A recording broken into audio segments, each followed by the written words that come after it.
A topic that always comes up in conversation when we are talking to couples is sex a need? And we found that how you answer that question will determine more about your sexual relationship than almost any other question. Hi, this is Phil and Priscilla Fretwell here with Savage Marriage. We're going to talk about how God is healing and restoring marriages today from betrayal, addictions, and the wounds of their past. And what He did in our marriage, He can do in yours too.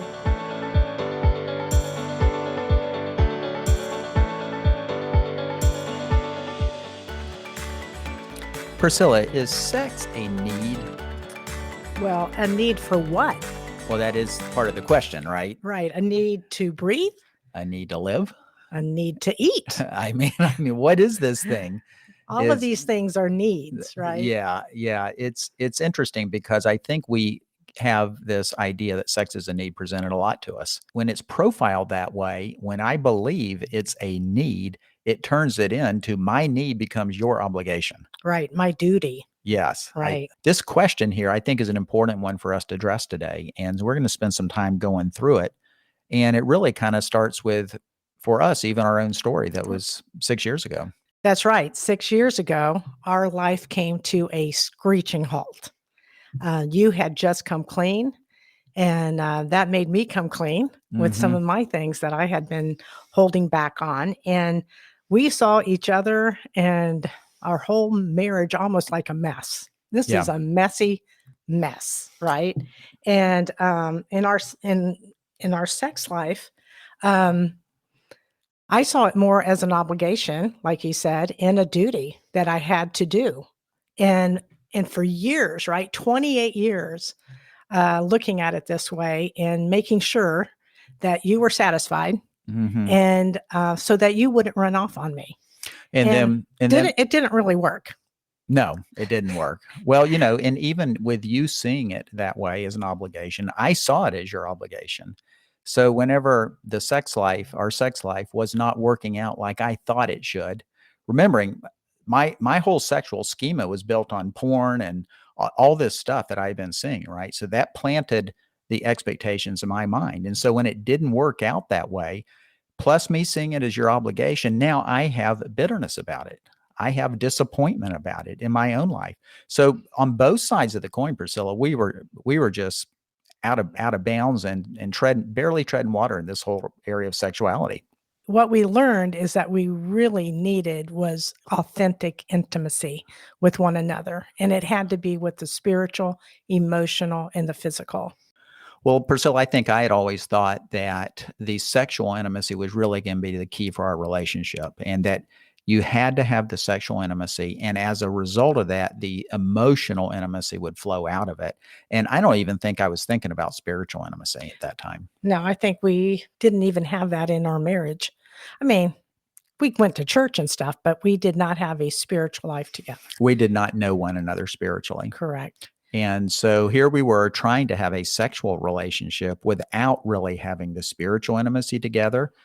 And then believing the emotional flowed out of the sexual. But I think what's happened is God showed us it's actually the other way around. I think we are looking at it through the world's lens, that if you have sexual activity, you'll have emotional intimacy. And it doesn't work that way. I think when couples meet with us and they're talking about their life and everything, and they start going through their sexual intimacy, and they're saying, hey, we just don't feel sexually intimate, or we're not having sex or something like that, there is always an emotional intimacy and a spiritual intimacy deficit in their marriage. And many times haven't thought about that. They think if we were just having sex, everything else would work out.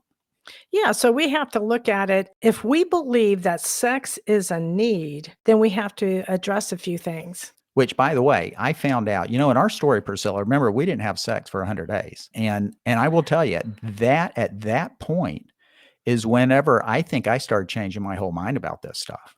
Because up until that point, I was still believing that I couldn't control myself. I can't live without having sex, and all these types of things that were going through my head, which made it an obligation on you, made it an entitlement to me. And if you didn't want to give, I had a right to take. And that was not good for me. But I lived in that until this 100 days of no sex, no orgasms, nothing.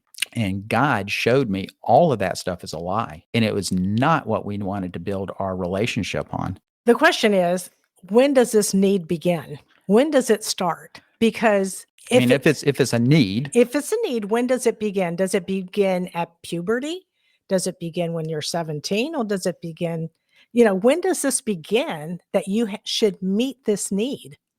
Yeah, it's a hard question to ask, right? Because if we say it starts at puberty, then what do we tell all these single people, right, that aren't married and don't have a God authorized outlet for their sexuality? Then that means that you can Hook up. You can hook up with other people. You can look at porn. You can masturbate. All these types of things that tend to train your mind to be focused completely on yourself and not on somebody else.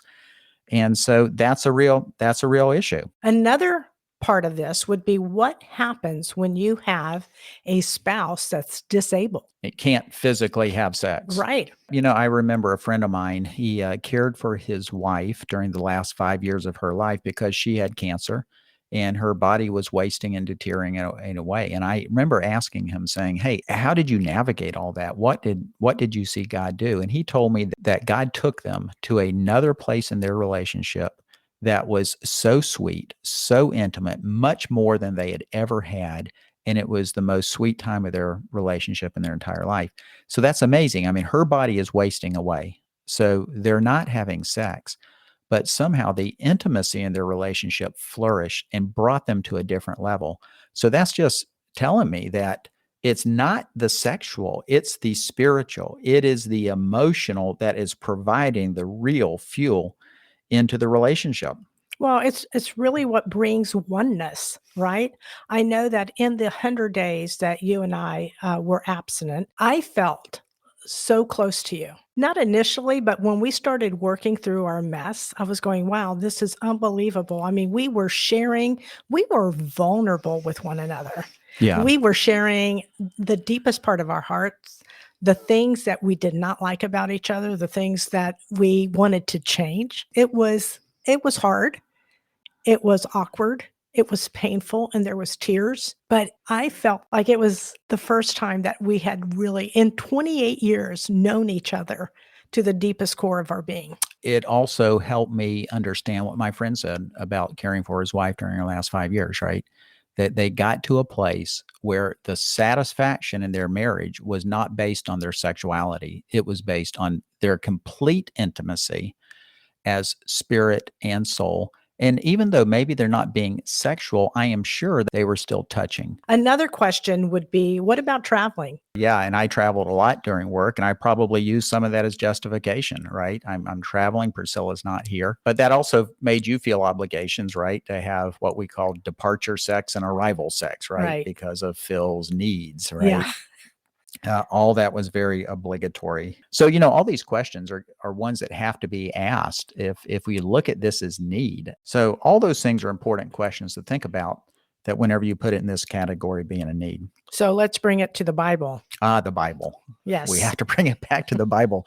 Well, there are some verses on sexuality, but I'm going to hit one here that is a verse that people frequently refer back to. It's in 1 Corinthians chapter 7. And I'm going to read kind of the full passage here. It's 1-5. And it's Paul talking. Now he says, "Now concerning the things about which you wrote, it is good for a man not to touch a woman. But because of sexual immoralities, each man is to have his own wife, and each woman is to have her own husband. The husband must fulfill his duty to his wife, and likewise the wife also to her husband. The wife does not have authority over her own body, but the husband does. And likewise the husband also does not have authority over his own body, but the wife does. Now stop depriving one another, except by agreement for a time, so that you may devote yourselves to prayer and come together again, so that Satan will not tempt you because of your lack of self-control. But this I say by way of concession, not of command. Yet I wish that all men were even as myself am. However, each has his own gift from God, one in this way and another in that." So this verse is well known, and I don't know that we really read the whole passage when typically we talk about it at church. The fact is that we come into middle conversation with Paul in the church of Corinth, and we don't know the whole conversation, but we managed to put it all together to fit our view. Yeah, and one of the things that they look at here is this idea of duty, the husband fulfilling a duty and the wife fulfilling a duty. But you got to look at this thing in totality for the Bible, right? We can't build doctrine off of just one looking at a verse, because once sex becomes a duty, an obligation, now that creates the basis for my demands. And I think you've talked about this before. You felt like it was a duty for you. How Yeah. did that make you feel? It made me feel devalued. I didn't feel wanted or respected, really. Mm-hmm. I felt used, and I walked away from it saying, well, my pleasure is secondary to what you get. And I think part of that is because we have defined our sexuality as sexual activities versus real intimacy. And so as I look at now, but what is my duty to you? My duty to you is to create a spiritual, emotional, and sexual atmosphere that leads us to a place of intimacy, of total intimacy together. And the way I do that, I deny myself. I look at you first over me. And that starts bringing more the full totality of the scripture. I know that when you do this in regard to me, I feel like there's a different atmosphere in our bedroom. In the sense that we are both giving, and one person's not coming in to take and the other one is giving. Yeah. I feel like we are both giving to one another and ministering to one another in that way. It's a totally different vibe now. I think the verse number 4 in this, the wife does not have authority over her own body, but the husband does. And likewise, the husband also does not have authority over his own body, but the wife does. See, this is another problem verse, this word authority. And we look at that, and it's commonly interpreted, I have authority to use your body for my pleasure. For my needs. For my needs, right? Yeah. But nobody asks, what authority do you actually have to do? And this has been a verse that has actually been hammered over people in the church. Yeah. Your husband has authority over your body. Yeah. Never mentioning that I have authority over his body. Well, it's like, let's say I'm at the office and I'm in charge and they've given me authority over the office. I can't go into that office and burn the office down, even though I have authority over the office, because the authority I have is to treat the office like my superiors, like my boss wants me to treat this office. That means I'm going to do things for the office that's going to be good for the office. It's going to be mutually beneficial. I might even sacrifice myself for the good of the entire office. And I have that authority to do. So we have to look at this word authority and say, what authority over your body do I actually have? Well, and if we're going one step further in that authority, who is in authority over us? And what would Christ want you to do in this situation with your spouse? That's right. So I have to look at this. God, how do I treat Priscilla's body in a way that honors you, honors her, and brings grace and peace and intimacy to our relationship, full intimacy? And that's a different question. I think once you get positioned there, that my authority is to treat you in a way that would honor you and honor God, it changes the whole thing. It does. It changes everything. So that's a key one. Then in verse 5, stop depriving one another except by agreement. So this is another one, right? Yeah, this is the word that gets everyone, depriving. Yeah, depriving. You are moving away. So you look at some of the underlying Greek in there, and it's a moving away from, so withholding. And so you can get a few things in there. I'd say, first of all, sex is important to God. There's a piece of our relationship, our sexuality, that he's saying, hey, this is important. You see all sorts of statistics today on the percentage of marriages that are actually sexless. And it's a higher number. I heard some number the other day that was like 20 or 25%. And it probably varies based on age and the point you are in your marriage. But still, it's a big number. And we've seen a lot of people that really just don't even care about it. Well, I had to look at this in my life, right? We had 28 years of not much sexual intimacy, more like sexual activity. And so now we're looking at ourselves, and I want to see God heal me. So this is one thing I had to look at, because I saw myself as being very wounded in this area. Mm-hmm. And I remember going to a prayer meeting at church and the Lord impressing me, Priscilla, you've been talking about healing. Let me see you take a step of faith. Go up to the front and ask a pastor to pray for you. And so I did. And I will tell you that that started the healing process in my life on how I viewed this time with you and just wanting God to come in and change everything that I had thought of before, my thinking and also my feelings towards you. And it changed. It was wonderful. Yeah, it's amazing. If we had cancer or some significant ailment, we would be turning over every stone, talking to every doctor, trying to figure out a way to get healed from this. But somehow in our sexuality, it's not, we don't pursue the healing. And it wasn't the last time that we prayed about it. We have prayed over and over about the different things that God has shown us that we have had a misconception with. To reveal to us what you want us to see in this, heal us in this area, because it is something, it is so powerful in a marriage when two people are intimate and fully known to one another and have bared everything. You are completely, and when I say this, I don't mean in the physical way, but you are bare naked in front of each other, that you are so vulnerable and that you want the oneness that Christ wants to have in your life that you could have with one another. Yeah, we are yet to see a couple that comes into us dealing with emotional issues, spiritual issues, that it's not work showing up in their sexuality.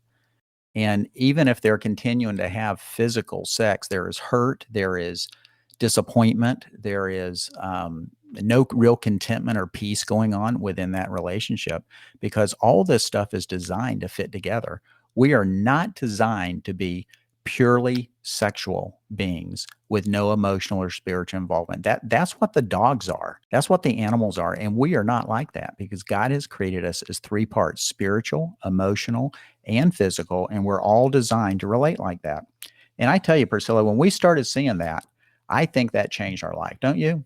Yes, I do. I mean, it changed everything. So this verse we've been going through here, 1 Corinthians 7, 1 through 5, we've looked at that this verse authorizes a spouse to be a taker. But the real focus is it encourages a spouse to be a giver. And that doesn't mean that if your spouse is not giving, you now have the authority to demand and take.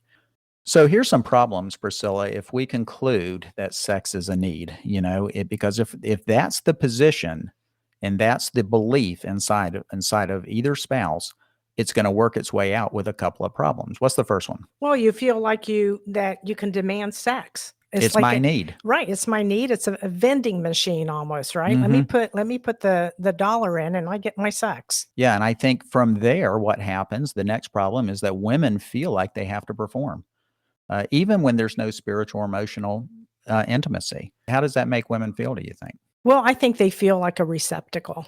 There is no emotional connection, there's no spiritual connection, and all we have is this physical. And the crazy thing for men, when they sense their wife feels like that, it doesn't feel good to us either. Good. I mean, we want a wife who is engaged and engaged with more than just the sexuality. We might not articulate it like that, but I know that since our God has helped us rebuild everything, I think it's become much fuller and that much more satisfying to both of us. Another problem is that women feel that if they don't do this, then their men will go somewhere else. Very common, and unfortunately common in counseling settings too. In situations of infidelity, we've heard many stories about how somebody will be with a counselor and they'll go through this issue of the infidelity, and they'll look at most of the time the woman and say, where are you meeting his needs? Well, yeah, that question has been thrown at me at times. Yeah. Were you meeting Phil's needs? Yes, I was. So, I mean, it's all that type of stuff. Another problem is that if you believe that sex is a need, your relationship issues get blamed on not having enough sex. And we've seen even Christian ministries focus on this, right? If you'll just have enough sex, try to have it every day for 30 days, right? Yes. And this will certainly make so people can be a wreck spiritually and emotionally. And the message is, if you'll just get the sex right, everything else will work its way out. The last one that we saw is that you don't connect the spiritual, the emotional, and the physical intimacy all together in one. Yeah, that's right. We've had people come in and the guy ask us, will you just tell her to start having sex with me? And I said, no, we're not going to tell her to start doing that because that's not the issue. But all these things, Priscilla, they all fit together. I mean, we've had to rebuild our intimacy, our spiritual, our emotional, and our sexual intimacy. And it was a big deal for us. But God here over these 6 years, and not that He's finished, right? Not that we're finished, but it's been a rebuilding for us. It is. We had quite a few months of looking to God to reveal to us what is it that we need to do to make this different in our life. And He did. And we had to make it a priority. I mean, it was a bringing our sexuality to God, asking Him to work in it. And now I see that what I most want with you is complete intimacy. It's not just sexual intimacy, but I want the spiritual, I want the emotional. And we have found that when we have those two pieces, that the sexual intimacy just flows out as an expression. So we need to go back to the question that was asked. Is sex a need? Well, I think our point of view is that sex is a strong desire, for sure. It is. It's a strong desire. God put it there. He had it there in the first place. But it is not a need. It's not an obligation. Sex is an invitation to your partner to join in this intimate journey. And the journey is not just sexuality. It's a full, complete spiritual, emotional, and sexual journey with the sexuality flowing out of the first two. And I think, Priscilla, that one truth, I think, has transformed our marriage, has transformed our life, and transformed our sex life. And I would encourage couples to really look at the spiritual and the emotional side and take time to take initiative in saying, what is it that we have here in our marriage? What is it that we have to change? What is it that we want to see God do? God is a miracle working God, and He can change this. If you're looking for more information on this whole topic, we'd like to recommend a book. It's by Dr. Julie Slattery. It's called God, Sex, and Your Marriage. And we just started reading this. This book came out in 2022. She's got a bunch of books out. She runs Authentic Intimacy.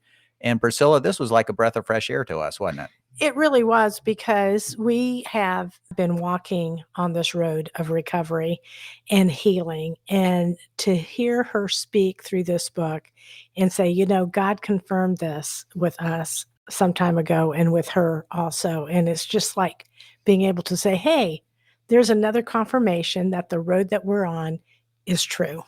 Yeah. And I think God does that all the time. He confirms His word, His revelation to us all the time. Yeah. So if you haven't read that, we'd recommend it. She's got a bunch of other books too out there. And we're just thankful for that. And Priscilla, I'm thankful for the journey that we're on. It's been unique. Lots of people would look at us and say, you guys are half crazy most of the time. But that's okay with us. That's okay. Absolutely. Because it's been a terrific journey. This is Phil and Priscilla Fretwell. Thanks for listening. Our book, Savage Marriage: Triumph Over Betrayal and Sexual Addiction, is now available on Amazon.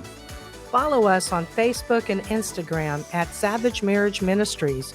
Also, join our Savage Marriage community at savagemarriageministries.com. And remember, it's God who is at work in your savage adventure.